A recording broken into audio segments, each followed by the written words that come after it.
Hello everybody. Turongeye turagarukatse nanone kuri Business Festival Network. Uyu munsi nanone turashaka kuganira ku zindi ngingo zitandukanye. Njyewe ndi Holy Steven, nkaba kumwe na Eric Watara. Uyu munsi akaba ari umushakashatsi muri education. Uyu munsi akaba ari noneho ugiye kutwanzikira mu byo turi buganire byose. Eric, ikaze. Urakoze cyane nkuko musanzwe mubimenyereye. Ibyigisho byacu turi gukora cyangwa tuguma dukora no kugira ngo umuntu yumve ko isi igizwe na business, ibyo tuba muri business, kugira ngo ubashe kubikora uri serious, ubashe kubikora wumva ko ejo cyangwa ejo bundi hari aho uzava naho uzagera. Niyo mpamvu umunsi twabazaniye ikiganiro nkuko ubushize twari twize ikiganiro kivuga the value of knowledge, aho twifuje no kugira ngo umuntu wasobanukirwe knowledge ni iki none muri rusange. What is knowledge? Okay. Ahangaha dufite putting knowledge into practice. Tukagira icyo bita sika cyangwa kisa. Kisa. Kisa iki ivuga knowledge. Okay.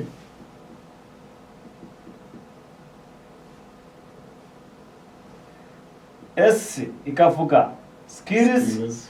Okay. A ikavuga attitude. None twavuze ko cyangwa nkuko bigaragara knowledge ni amakuru umuntu afite ku kintu. Ariko umuntu avuze putting knowledge ku muntu ubundi we ku giti cyawe wumva iki? Ubundi urubanza ukareba uko uwo uteye. Amakuru, skills n'imyitwarire yawe imeze ite. Nukuvuga ngo iyo twiga cyangwa iyo tuba mu bintu byose tuba turi mu munsi, amakuru yose ajya mu mutwe muri brain. Okay. Skills yo izari ya technical method uzakoresha kugira ngo ya knowledge bashe gushyirwa mu bikorwa. None attitude yo ni imyitwarire umuntu agira mu kazi. Kugira ngo rero izi knowledge igire value nuko ubasha gufata ya makuru yose ufite ukayahinduramo skills, ukahinduramo techniques or method yo gukora ikintu runaka. Okay. Ariko noneho ibi byose iyo ubuze attitude, imyitwarire byose birangirika. Niyo mpamvu ujya uhura n'umuntu agiye mu gipolisi ugasanga yarize afite n'ipeti ariko ugasanga baramwirukanye. Iyo ufite iyi knowledge, amakuru y'uko ikintu gikorwa, ukabuze no kugikora, imyitwarire yawe ikaza kugira gute, ikaza gupfa bitewe n'ako kazi. Aka kazi ibi byose ufite biza kuba imfabusa. Niyo mpamvu twifuza ngo niba wize ikintu wenda kangaruke nk'umwarimu n'umusirikare. Umwarimu w'umusirikare knowledge zigomba kuba zitandukanye. Umwarimu yaba umusirikare cyangwa umusirikare akaba umwarimu. Ariko kugira ngo umusirikare ahinduke umwarimu nuko bamwigisha attitude, imyitwarire y'umwarimu ibimeze ite. Uzakora n'abana n'ababyeyi gute. Muri no minsi ujya ubona nk'umuntu w'umusirikare bamuhaye akazi n'ibintu tuba tubona ku bitangazamakuru. Akajya gukora wenda mu kuvuganira ukuvuga ngo body niyi. Ugasanga ibyo akora abikoze nk'uwari mu gisirikare, ugasanga abaturage ntabwo bamwakiriye neza. Icyo cyapfuye ni iki? Attitude. Nuvuga ngo professional behavior yiwe ntago iri gutuma bino bintu byose bibasha kwagitinga cyangwa gutanga umusaruro nk'uko byari byitezweho. Niyo mpamvu twifuza ko muri business wibaze business ugiye gukora uyu munsi ufitiye amakuru. Mbese amakuru ufite aratuma uza kugira skills kuri byo. Iyo utabifite uhayaringa abafite ukagufasha mu byo ukora umunsi ku munsi. Niyo mpamvu twifuje kugira ngo putting knowledge into practice, wumve knowledge, skills na attitude kugira ngo ubashe kubihuza ubashe gutanga umusaruro. None igice cya kabiri cyari kuvuga broad category of skills. Icyo bita foundation or basic skills ni ubumenyi umuntu yigira mu muryango, yigira primaire na secondaire. Ubumenyi butaba buri specific ku kazi runaka, ahubwo bugufasha kuba wakiga ibindi mu buryo bikoroheye. Bigufasha kwiyadabuta mu education ikurikiraho cyangwa mu kundi kwiga uzakomeza. Tukagira professional skills iza kugaruka kuri professional behavior. Tukagira icyo bita technical or vocational skills. Ni ukuvuga ngo ibi byose technical ni ukuvuga ngo iyo twize TVET tukiga kaminuza twiga technical or vocational skills. Employability skills no ubumenyi umuntu avana ahantu akajyana ku kindi. Niba uzi communication, niba uzi networking, ahantu hose uzagera izakenerwa. Niba uzi problem solving, you solve the problem, that is employability skills, the skills uvana handi ukajyana. Twifuza ko umuntu ibi byose wabyiga ariko professional skills or personal skills yibuze nta nahantu bajya bayigishayo, ahubwo wowe uyigira ku bantu cyangwa sosiyete tubayemo cyangwa ku bantu bagukuriye bagiye baca muri experience itandukanye n'imyitwarire yabyo. Sinzi niba watanga hano kuri knowledge skills na attitude uko wowe usanzwe ubyapureka cyangwa ukoresha mu buzima bwa buri munsi kugira ngo ubashe uyu munsi kuba uri muri business. Eric, thank you. Ikintu kimwe hano nshaka kuvuga kijyanye n'ikintu ubona ko gisa nkaho gikomeye cyane kurusha ibindi muri byose ni ririya jambo rya nyuma karihuza na kiriya cya kabiri bita professional attitude.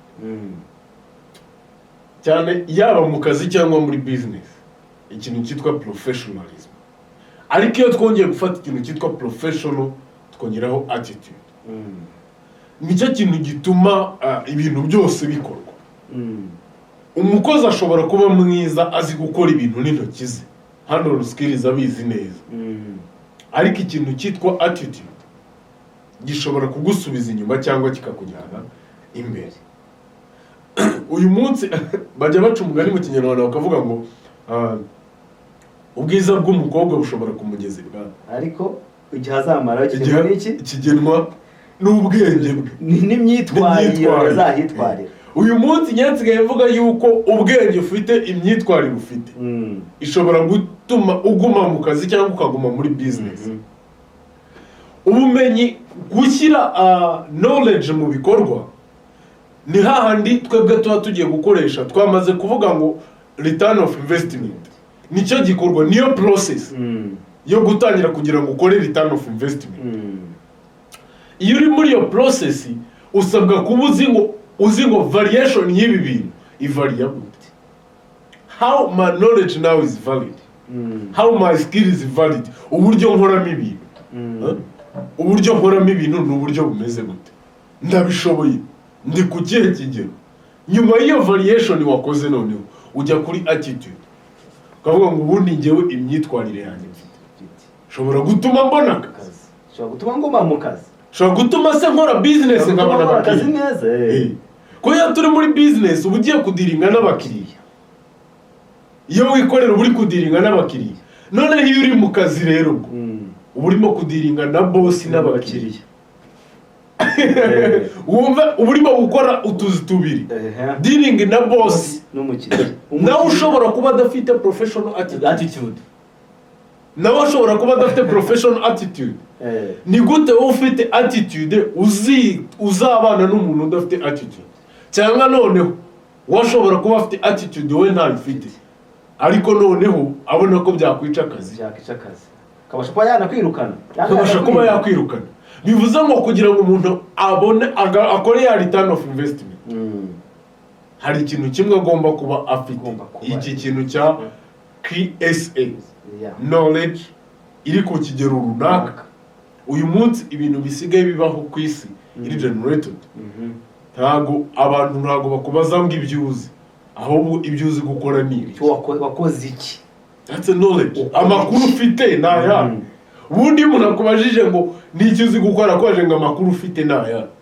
Ugatse ko cya kintu cyananga umuntu akabanza akavuga ngo wize iki, umuntu akabaza ukora iki, wakoze iki gishobora gutuma ngewe wanjye uhaguma cyangwa uzi wanjye. Kuko kwiga no gukora ibintu bitandukanye, kuko ari gihe twavuze tujya tunabiganiraho, hari gihe umuntu yiga agasanga ibyo yize ntabwo biri kumufasha kubera goals ya settings, agagira gute agahinduka akajya mu bya muri yifuza kugira ngo mugeze ku ntego. Bakaba irimo ibi bintu ubikoze igihe kingana gite, ubikora ute, ese nyereka icyo wakoze kuri ibyo bintu, aho kugira ngo ubaze ngo wize iki.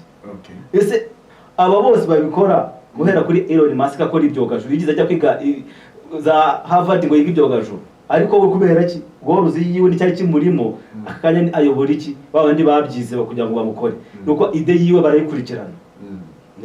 Niyo mpamvu rero kumenya ibi bintu knowledge skills na attitude professional behavior uzajya ku kintu cyose uzageramo ukumva kugira gute uhora umunsi ku munsi udiringa nayo.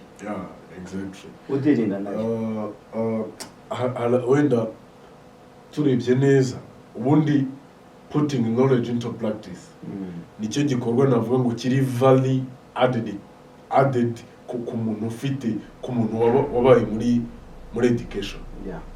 Ni ukuvuga ngo kugira wording a value on you, at first you need to know your value first. The value of that knowledge is your value. Ni ukuvuga ngo ka gaciro kabamenye twavuze abari value yawe. Ariko noneho kugira ngo this value became visible from knowledge to action, ni value ugiye kwiyadinga none yuko ibyo wazanye wabikora bikagira gute, bikagira ikintu bibyara, bikagira aho bikuvana naho bikugeza, bikakuvana kuri step imwe yo kuinvestinga, bikakujyana kuri step yo kugira gute, yo kunguka, yo kubona return. Uyu munsi iyo urangije kwiga, you need to make a return, you need to make a profit. You're going to deal with making a profit. You only need to talk about the profit. You can't make a profit if you don't care about putting the knowledge into practice. And in order to put the knowledge into practice, you need to care about your knowledge. How is it value on the market? Is it this knowledge marketable? Hari igihe ubumenyi buba butari marketable.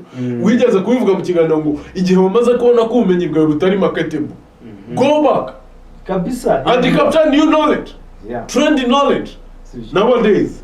And none umenye ngo izi knowledge zanjye zikeneye izihe skills. That's what to put the knowledge into action. Ikintu nakongeraho kugira ngo knowledge ijye muri practice, umuntu akenera ibintu bine. Ukenera task, ukenera team, ukenera techniques, ukenera time. Which time are you set? Are you setting to get your techniques? And then which team are you involving to capture that practice? We need to balance the theories from our education and the practice. Kuko practice it means techniques. Amakuru wahinduye. Ikintu ukenera cyagiye, ukenera task. Noneho ikintu kibabaje hanze aha, turava kwiga tukabura, umuntu akabura icyakora. Bivuga ngo niba ubuze task, team uzajyana mu iki, team iboneka ko ha task yabonetse. Igihe uzakora muzakibona byabonetse. Techniques cyangwa hands on skills izaboneka ko ibyo bintu byabonetse. Nicyo twakongeraho abantu dufite education umunsi. Go everywhere to search for your task. Second, your team. Third, your techniques and the time. Icyo nababwira, create your own task. Igihe task idahari, ntabwo uhamagaye ngo nyigwe cyangwa Eric ataguhamagaye ngo ayiguhe. Just create your task. Niyo mahirwe yonyine nowadays which is kugira ngo ubashe kujya value ya knowledge yawe. You just need to create your own task. Nicyo cyonyine cyagufasha kugira ngo you put the knowledge into practice. The practice is a task. Practice is a task. Whatever you can do, the practice is a task. And nima ntawe waguhamagaye kandi ko kubundi uko byagakwiye kugenda, ni wowe wenyine ukwiye gutekereza ko ugomba gushyira ubumenyi mu bikorwa. Kwa kujya kwiganye ntabwo nagutumye. Nubwo nagivuze ngo jya kwiga nuvayo nzaza nkujyane muri task. Me, I sit down here and think about how to start. How to start my business. I have the motivation. Next time tuzaba sharing about ni iki kimotivating ubundi kugira ngo igihe umaze kumenya icyo kintu, umaze kugira knowledge cyatuma uba motivated yo kuvuga ngo let me start my business. Tuzanabasharinga career ya urimo na career company bigize cyo bita personal career na company career. Nukuvuga ngo umushoramari, that's a business career. Sibyo, umushoramari we yubaka ikintu muri career yifuza kugira ngo kizamu generating income. How do you correlate your task, your career to the companies careers ziri mu gihugu, ku buryo ukora kwa kana kazavuga ati kana career yiwe ira fitting yanjye.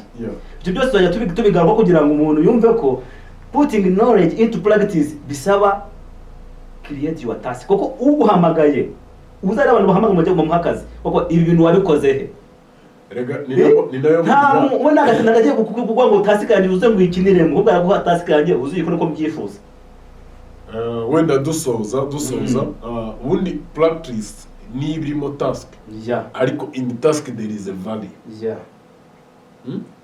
umuntu navuga ngo wakoze practice akabona task wakoze azahita guha agaciro exactly to create your task you are creating your value. Just create your task and then it will tend to create your task, your value. You generate your value. That's it's only one way you can make it. This is BFN in business talk. Twaturi tubagezaho some information. Eric na babwire topic garutseho uyu munsi, then we move. Okay, dusoza topic twagarutseho twari kubwira abantu uko ubumenyi bafite babushyira mu bikorwa.